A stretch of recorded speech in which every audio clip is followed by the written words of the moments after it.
15 నెలల్లో వాళ్ళు చేసిన పనికి 36 నిమిషాల్లో 360 అబద్ధాలు. నిజంగా కూడా పాపం గవర్నర్ గారు మనసు ఎంత గించుకుందో వాళ్ళు చదవటానికి.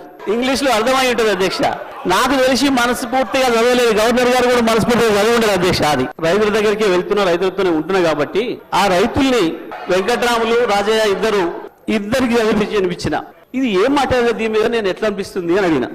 ఇలా నీకు అర్థం కాదే ఉంది సార్. దీంట్లో మా ఊర్లే వెంకటయ్య అని ఉండే, ఆయన ఊర్లో ఏతుల వెంకటయ్య కూడా అందరూ ఆనకథ ఉంది ఇలా అన్నారు.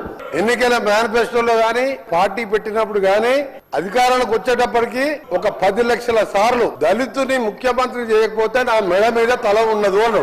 నువ్వు ఇంప్లిమెంట్ చేసినావా?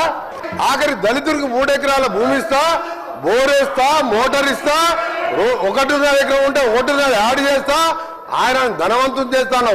చేసినావా? చేయలే. మూడవది, ఒక దళితుడు ప్రతిపక్ష నాయకుడు ఉంటే సంతలో పశువులాగా ఎమ్మెల్యేలు కొనుక్కొని ప్రతిపక్ష హోదా లేకుండా చేసి దళిత వ్యతిరేకం నిరూపించుకున్నావు. ఇంటికో ఉద్యోగం, డబుల్ బెడ్రూమ్, నీ బిడ్డ అల్లుడు తేడమనుకుంటారు. నీ చెప్పమంటావా? 1,00,000 అబద్ధాలు ఆడి 2 సార్లు అధికారంలోకి వచ్చిన మీరు తప్పుడు వాగ్దానాలు 1,00,000 వాగ్దానాలు ఇచ్చును. నీవిచ్చిన వాగ్దానాలు సగం అయిపోయాయి, మిగిలినవి కూడా చేసి చూపిస్తావు.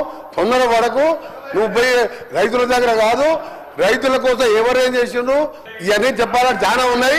గవర్నర్ ప్రసంగం మాట్లాడితే మంచిదని గౌరవ సభ్యునికి సలహా ఇస్తున్నా. మీరు చెప్పాలంటే చాలా ఉన్నాయి.